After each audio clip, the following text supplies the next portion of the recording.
Olá, pessoal do nono ano, tudo bom com vocês?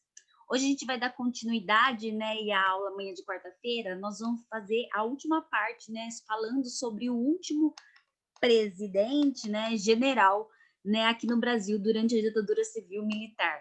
Para começar, né? A gente tinha parado quando o governo do Médici entra, né? Depois de suceder ao governo do Costa e Silva. O Médici vai ser considerado um dos mais radicais de todos os generais, né, de todos os presidentes generais no Brasil, além de ser, o governo dele vai ser muito, muito dúbio, assim, para muita gente. Por quê? Porque ao mesmo tempo que vai aumentar constantemente, tipo, triplicar o número de violência e assassinatos durante a ditadura e as repressões contra as manifestações, ao mesmo tempo vai se referir ao período em que ele está no mandato dele como um milagre econômico. Vocês vão ver que a palavra, né, o termo milagre econômico, na verdade, tem que ser, né, realmente usado entre aspas, porque não foi exatamente um milagre e ele vai dar, vai aparecer noções de esgotamento ao longo do tempo. Mas na última aula que eu coloquei para vocês, a última, né, a última publicação, que vai ser a publicação durante o Costa e Silva e ao mesmo tempo com o Médici, é o ato institucional número 5. Bom, eu quero abrir essa aula, então, com uma reportagem que saiu o ano passado, né, do Eduardo Bolsonaro, que é o deputado federal, né? E o Eduardo, ele vai defender o novo AI-5. E para vocês entenderem por que era tão problemático e por que surgiram tantas críticas simplesmente por ele acionar ou ele comentar que deveria se voltar o AI-5, vocês precisam saber exatamente o que é o tal do AI-5 e por que ele é tão perigoso. Bom, pessoal, mais uma vez, né, como vocês já acompanharam, eu mandei esse materialzinho para vocês e é a partir dele que vocês vão fazer esse acompanhamento da nossa matéria. Bom, o AI-5, gente, ele é muito complicado porque vai ser o ato institucional mais violento, mais repressor de todos. E ele não é à toa que quando o AI-5 sair, diversos intelectuais, estudiosos, artistas, eles vão se manifestar contra o AI-5. Muitos deles, né, vão ser presos, vão ser torturados, principalmente por fazer uma crítica tão forte a esse ato institucional. Bom, o nosso caro Médici é esse velhinho aqui, ó.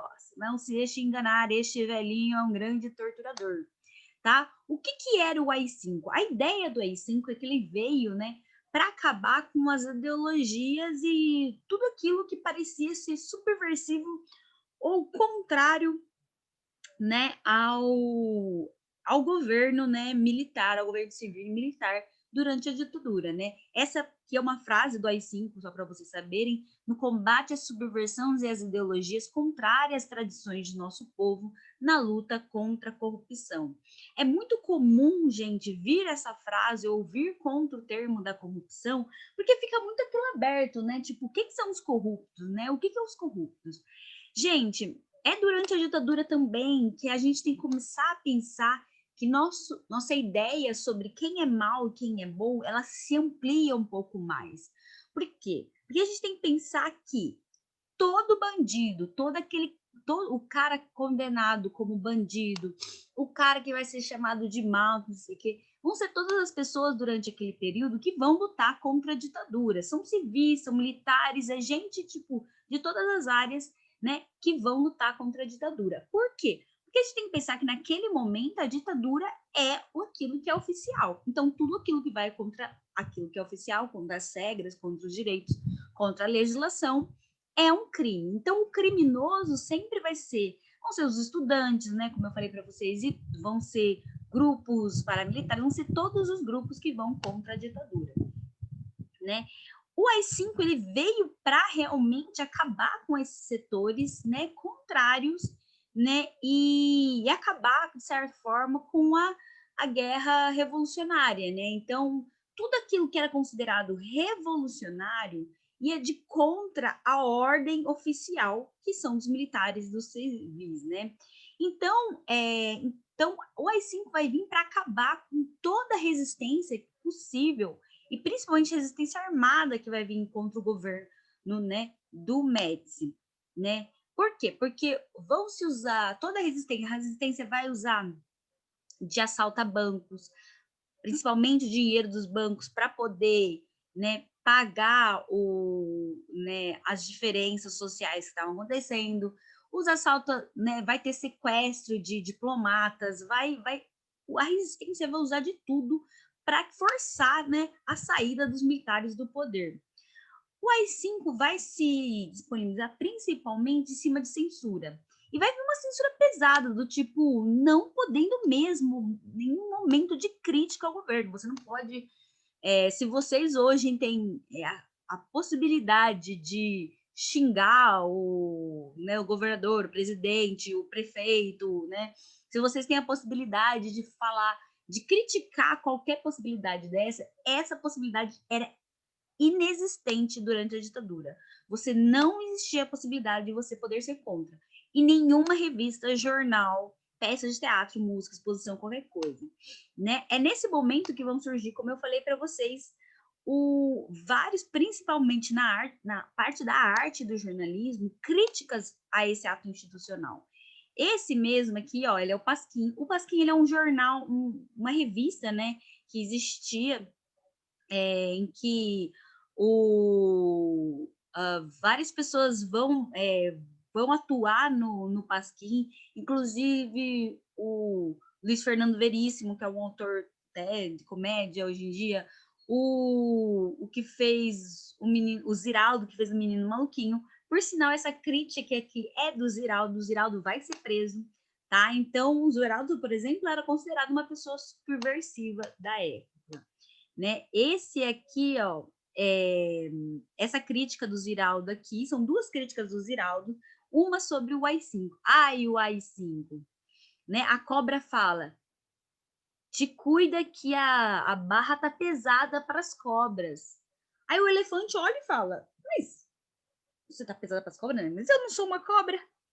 Prova para ele que você não é uma cobra.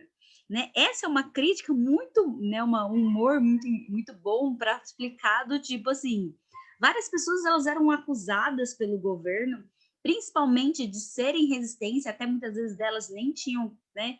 Mas é porque se instaurou, socialmente falando, uma sociedade de vigia, né? As pessoas olhavam e falavam, aquele cara ali não parece, ó, carinha de cabelo colorido ali, ó, certeza que tá, ó, com a resistência, né? Ia lá e denunciava, tá? Como é que, por exemplo, eu poderia provar que eu não era, né, parte da resistência? Então, isso acontecia constantemente, por isso que a gente fala que é uma sociedade de vigia, né? As pessoas ficavam vigiando umas das outras para poder denunciar, muitas vezes para tirar até a delas da reta, né?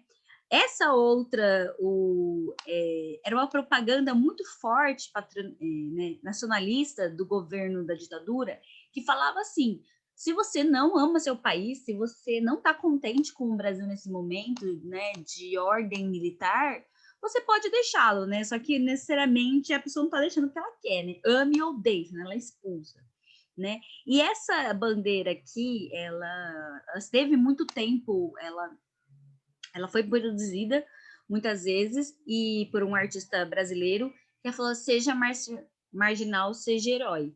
Porque, nossa, pensa, nossa tia, mas né, você está incentivando, as pessoas estão incentivando a ser marginal. A gente tem que entender, por isso que eu falei para vocês, naquela época, ser um marginal, ser a margem da sociedade, né, ser aquele cara que é o criminoso, aparentemente, o que parecia ser um criminoso para o governo militar, não necessariamente era uma coisa ruim. Realmente, se a gente pensar em moral hoje em dia, a gente tem que pensar que a ditadura ela veio em que só poucas pessoas, só os militares e alguns civis mandam na sociedade, ela não é democrática, ela não é a voz do povo, mas ela é a ordem naquele momento. Então, tipo, todo mundo que vai contra ela vai ser um marginal.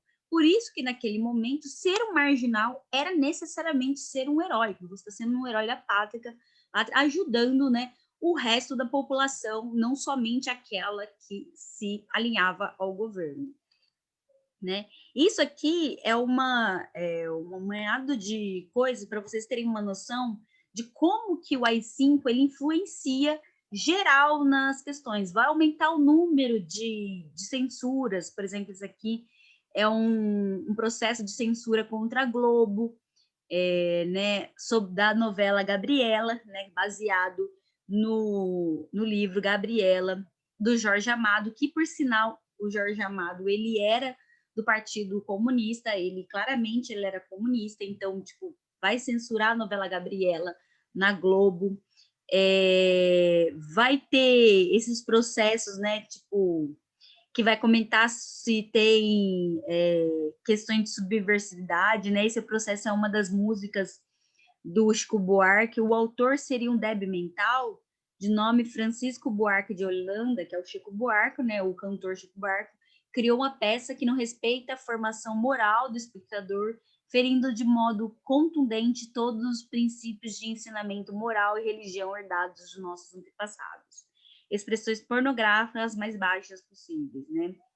Desrespeitam todos, até a própria mãe, em relação, né, a uma peça de teatro do Chico Buarque. O jornal, todos os jornais eles vão sofrer censura, e quando a reportagem ela era censurada, se tornou comum entre os jornais que, ao invés de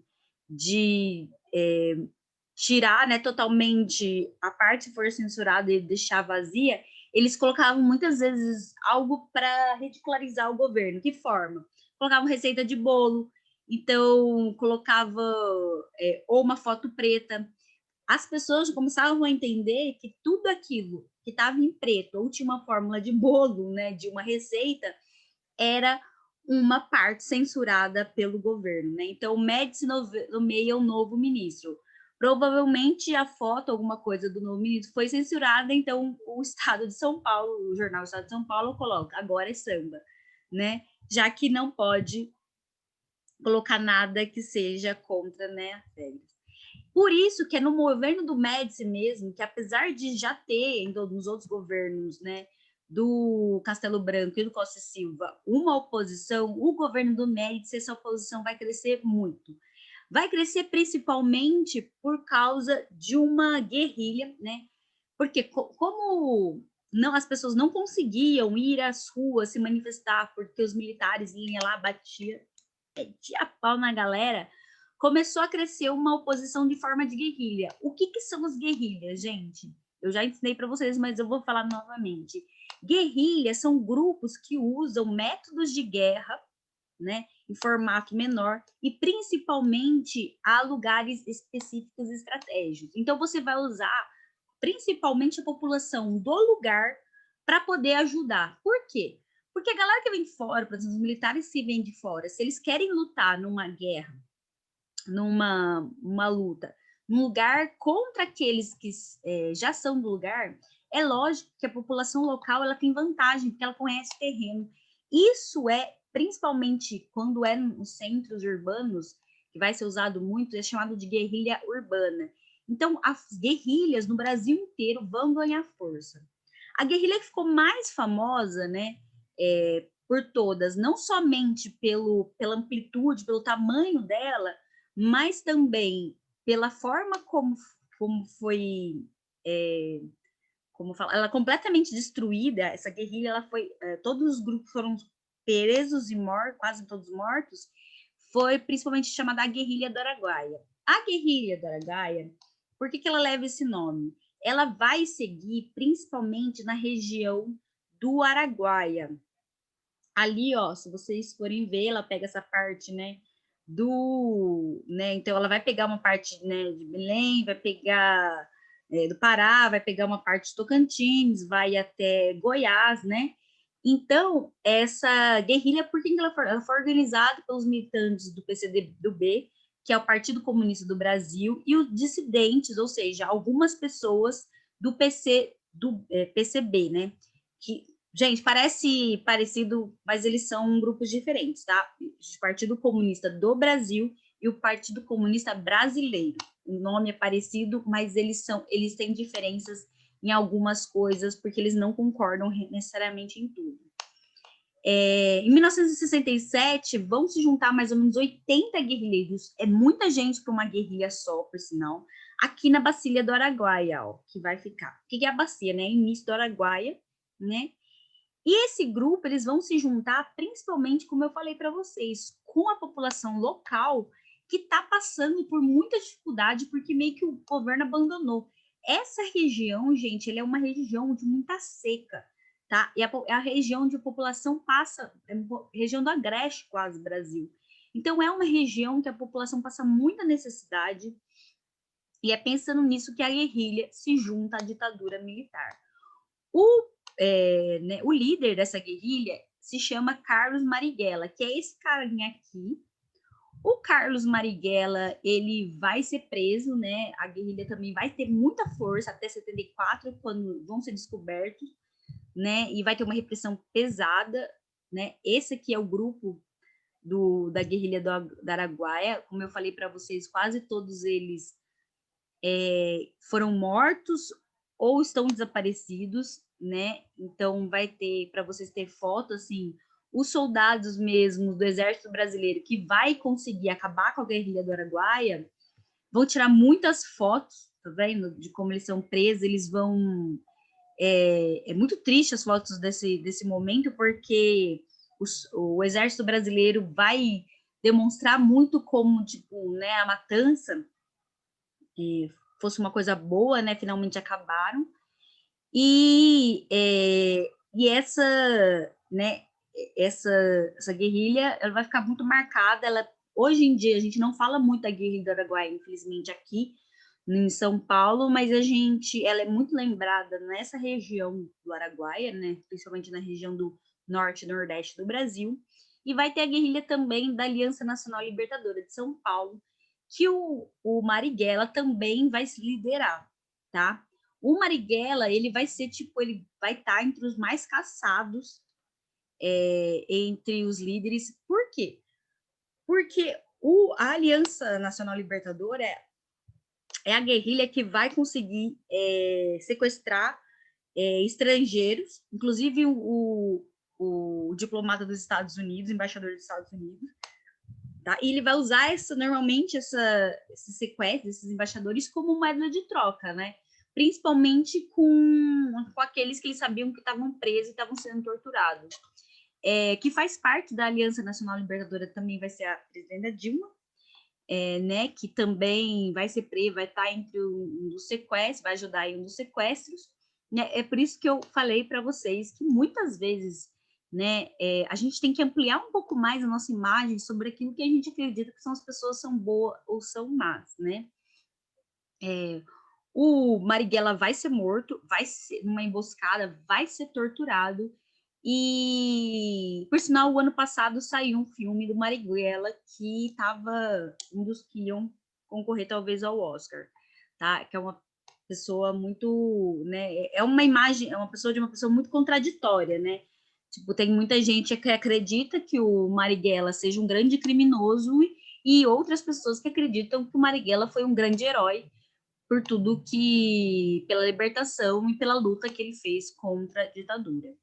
Bom, para pensar nessa ditadura, né, e nessas imagens para vocês, vão existir, como eu falei para vocês, o DOPS mesmo, que é o DOPS, né, que é a dirigência que cuidava das partes de tortura, vão ter prédios no Brasil todos. Não foram descobertos todos os prédios que faziam parte do DOPS, tá? Mas um dos principais prédios de São Paulo que fazia parte, que eu falei para vocês, é o que hoje é o Memorial da Resistência, né? Que é aquele que eu mostrei para vocês né, o site, e aqui está a exposição né, que fica até hoje. Tem uma parte do memorial que ela é muito tensa, assim, porque ela tem a foto de todos os desaparecidos e assassinatos e torturados, né? E o que acontece? Vão existir não só as prisões legais, né, de muitas pessoas da resistência, como também ilegais, né? Era uma rotina normal do DOPS, né? Essa documentação muito vai se perder, porque mesmo depois de ser criada a Comissão da Verdade, né, para ter apuração sobre, né, os crimes contra a humanidade, porque tortura, gente, eu não sei se vocês sabem, mas tortura é um crime chamado crime de guerra, que é um crime que ele chama um crime contra a humanidade, que é um crime tão devasto. Torturar alguém é um crime tão devasto, que somente em crimes de guerra, e somente quando agradece, e olha lá, é que, né, conseguem deixar até passar que aconteça aqui, mas é um crime tão devasto que a humanidade já colocou que, tipo, não é aceitável, tá? A tortura não é aceitável. Então, é por isso que esses registros, né, foram essenciais para a gente entender esse momento, né? Porque uma coisa era que a gente conseguia ver pelos jornais, pelos documentos oficiais, mas a gente tem que entender que os documentos oficiais têm a linguagem e foi feito por militares, né? Então, uma boa parte da documentação ela vai ser manipulada, tá? O que é uma boa parte para a gente entender como é que funcionou a ditadura nesse momento? Um deles é, por exemplo, o depoimento de um ex-delegado, como eu coloquei para vocês, o Cláudio Antônio Guerra, que nos 50, na comemoração dos 50 anos do golpe, né, de 64, vai assumir ter matado pelo menos 7 pessoas durante o período, e ele estava arrependido.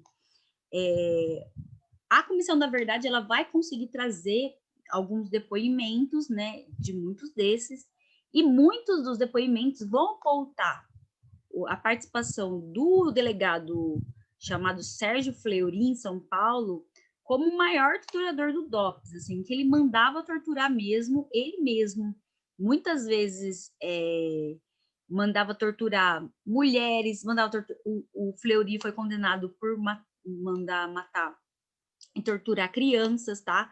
Torturar famílias na frente de crianças.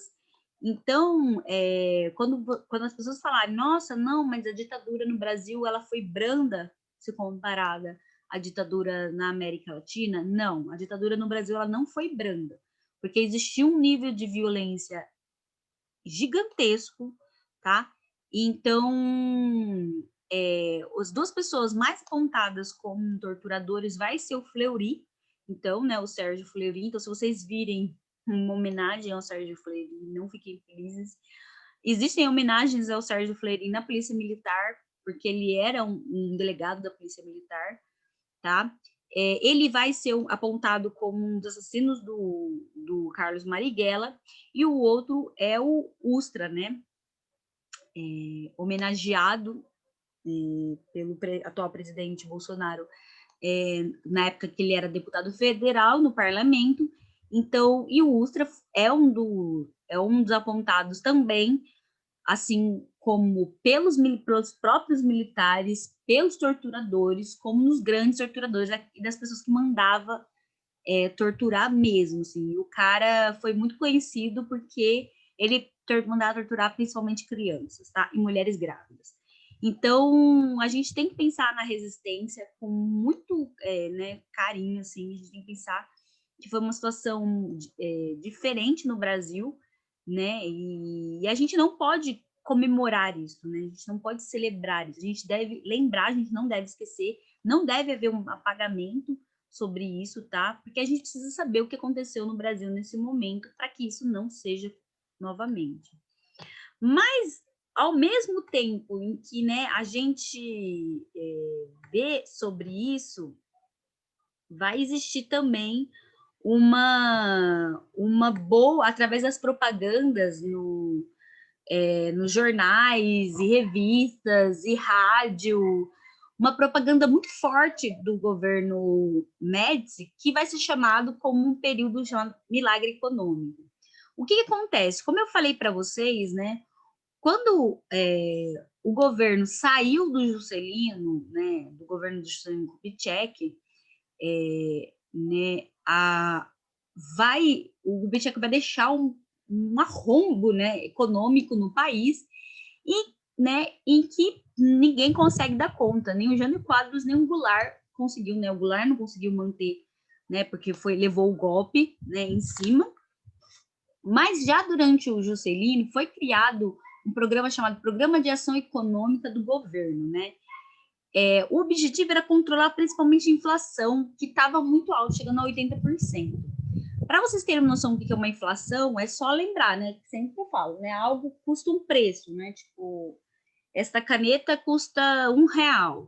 Se tiver inflacionado com 80%, ela vai custar R$ 1,80, né? E cada vez mais, e assim, é de uma hora para outra. E essa inflação, ela estava aumentando o tempo todo, né? Essa inflação, ela não só... O problema é que inflaciona os produtos, mas o salário não aumenta também, nem o salário mínimo, né?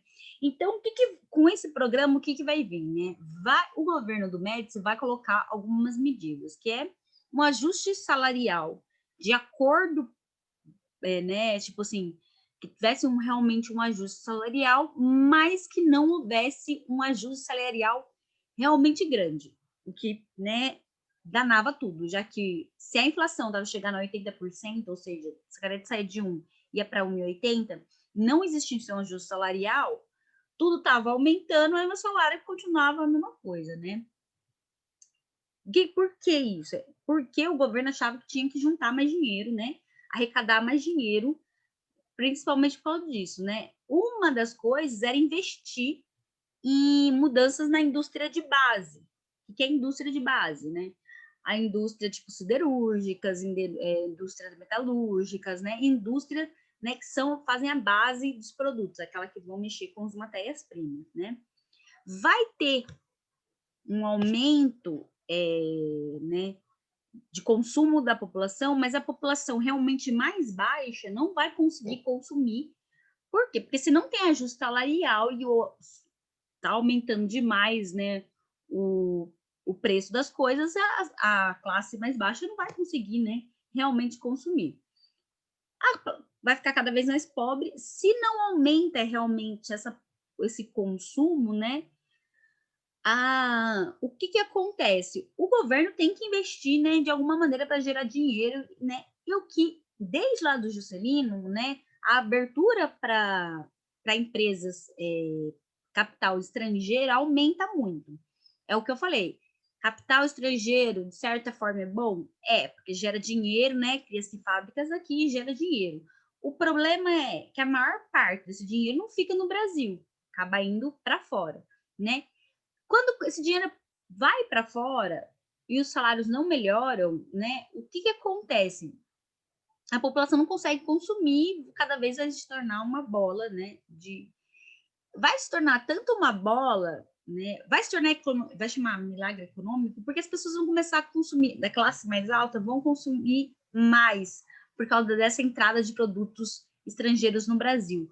Mas, ao mesmo tempo, né, é uma grande farsa esse milagre econômico, porque a inflação vai chegar a 200%, gente. O que é a inflação chegar a 200%? De repente, essa caneta que custa R$ 1, ela vai custar 3, tá? 200%, ela vai aumentar 2 vezes mais, tá?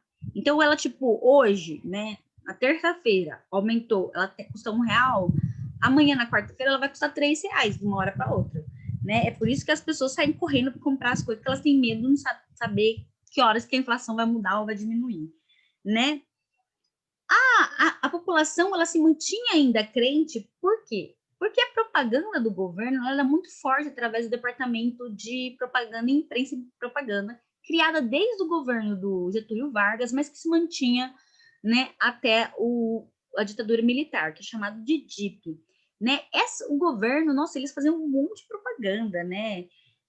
É tudo muito lindo, olha isso, né? Brasil, ame ou deixo, pra frente Brasil, né? Ninguém mais segura esse país. Se vocês, né?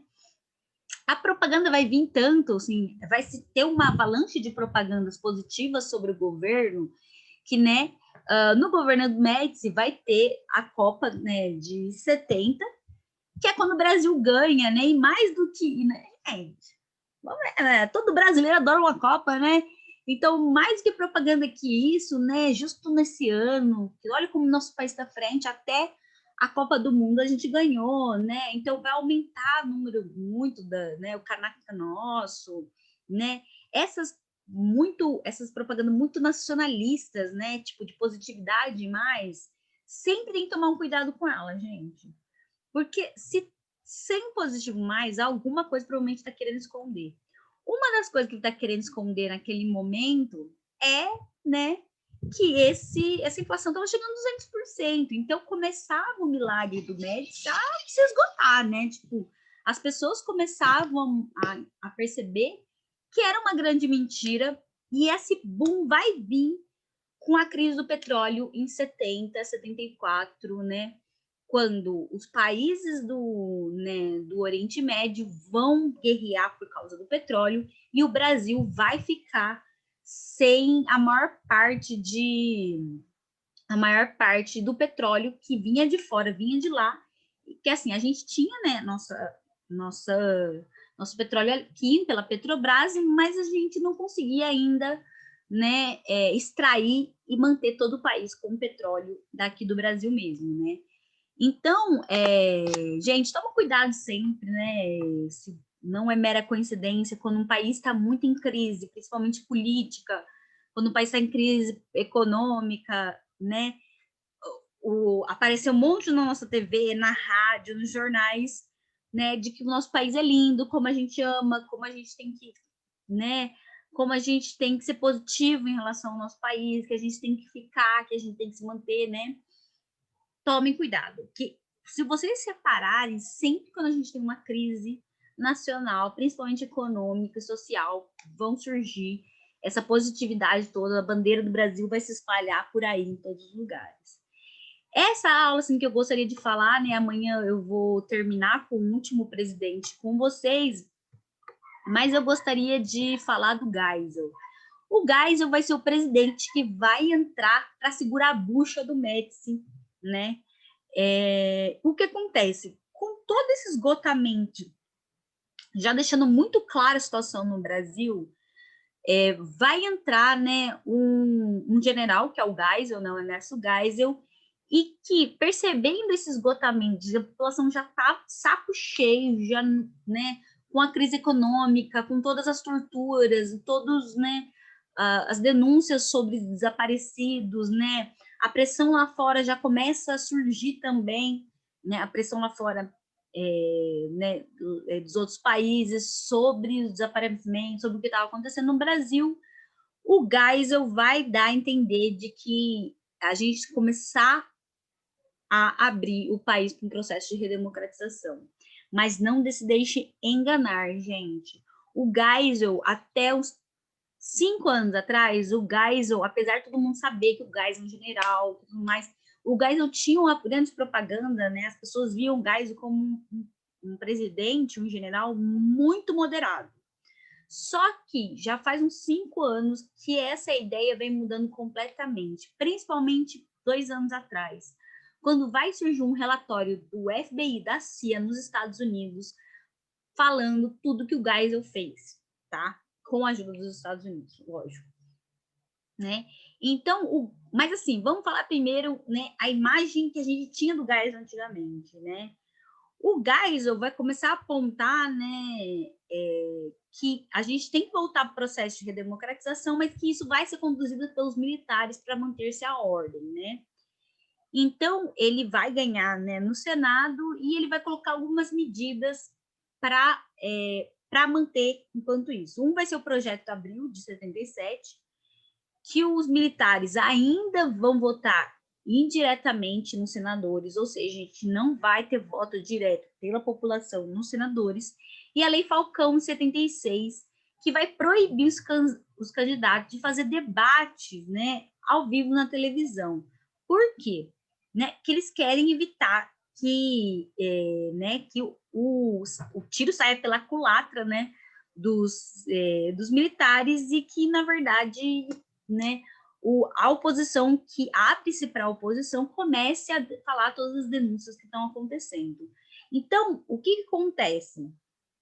A oposição ela vai ser cerceada, ou seja, ela vai acabar, no fim, não conseguindo fazer tudo o que ela quer fazer ou demonstrar o que o governo militar está fazendo por meios legais. Por quê?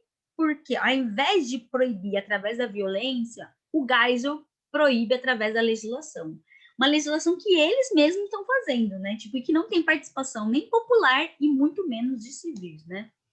Mas a repressão vai continuar. A repressão vai continuar tanto que quem vai se tornar um símbolo dessa repressão vai ser o jornalista chamado Vladimir Herzog, que talvez você já tenha ouvido falar. O Herzog é um jornalista, se eu não me engano, da Folha de São Paulo, e ele vai ser preso, vai ser torturado. Vai aparecer uma foto na entrevista ao Folha de São Paulo, né, que é onde ele trabalhava. O fotógrafo ele vai tirar essa foto aqui do Vladimir Herzog. Eu quero que vocês prestem muita atenção nessa foto. Por quê? Essa foto, o que está no arquivo, né, no processo de morte, no obituário do Vladimir Herzog? Que ele se matou. Então, foi suicídio. Agora, eu quero que vocês olhem e pensem. Gente, o ser humano tem uma noção de sobrevivência, o corpo, o cérebro do ser humano é uma sensação de sobrevivência muito grande. A gente faz muitas coisas para sobreviver. Se o Herzog realmente se enforcou, ele não teria conseguido se enforcar dessa altura. Por quê? Porque ele conseguiria ficar em pé, tá? E, tipo, por mais que ele quisesse se matar, o cérebro dele mandaria sinais dizendo que para ele, né, que no fim ele ia acabar tentando viver. Então, dessa altura, é impossível ele ter se matado. Então, foi concluído, né, quando o jornal apresenta isso, foi concluído que ele foi morto, que não tinha como ele ter se matado, ter cometido suicídio, e que, na verdade, ele foi assassinado, né? E isso vai explodir, velho. Por quê? Porque, tipo, isso aí vai ficar claro demais. O cara vai falar, mano, como assim ele fez? Como assim ele se matou? Não tem como, gente, não tem como. Vai ficar um negócio tão escancarado, que isso aqui vai explodir na cara do Geisel, tá? Então a imprensa começa a se manifestar e falar, não dá mais, a gente não aguenta mais. Eu vou começar a pressionar, né, as Forças Armadas, e principalmente para pressionar para tirar o AI-5, porque o AI-5 que segurava a censura, né? O Geisel é obrigado, né, tipo, a mandar as Forças Armadas segurar a onda e falar, gente, calma aí, não dá, porque o número de manifestações começa a aumentar, né? Então, o que acontece? O Geisel tá vendo que ele não vai poder ficar mais e, né, ele, para segurar por mais um tempo os militares no poder, o Geisel vai indicar o João Figueiredo, que é considerado também moderado, né? Um militar moderado, e vai impressionar para sair. O que acontece que eu falei para vocês do Geisel, né? Tanto que sai esse jornal aqui muito interessante, que é o Geisel proclama o fim do ciclo autoritário, né? Vocês viram tudo isso e falam, o Geisel, o cara é muito de boa, né? O cara tá falando em democracia, o cara tá falando em abrir, o cara tá pedindo para as pessoas mais calmas, o cara tá pedindo, né, para que as Forças Armadas, né, segure a onda e tal. Em 2018, vai vir aquilo que eu falei para vocês, de um processo, né, de um documento elaborado pelo diretor chamado William Egan Colby, né, endereçado ao secretário dos Estados Unidos, o Henry Kissinger, que é sobre Geisel, que é só que vocês verem parte. Em 1º de abril né, o presidente Geisel disse ao general Figueiredo que a política deve continuar, mas deve-se tomar muito cuidado para assegurar que apenas subversivos perigosos não fossem executados. Então, ele estava deixando claro que as pessoas iam continuar sendo mortas. Diz o trecho do documento, né? Esse documento todo mostra que o Geisel, embaixo dos panos, embaixo de toda a propaganda, manteve o autoritarismo muito forte durante esse período dele, em que as pessoas imaginavam que o negócio estava começando, né, a se encaminhar para um caminho muito bom, que era a democracia.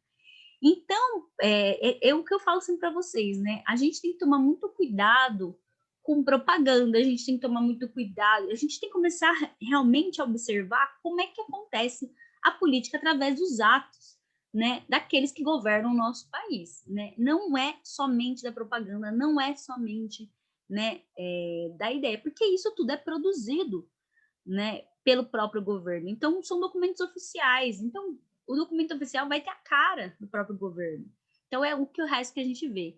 E é por isso que, voltando, falar em trazer o AI-5 de volta é tão complicado, já que foi o AI-5 que promoveu esse número de violência, o número de tortura e a censura muito forte no Brasil. Beleza, gente?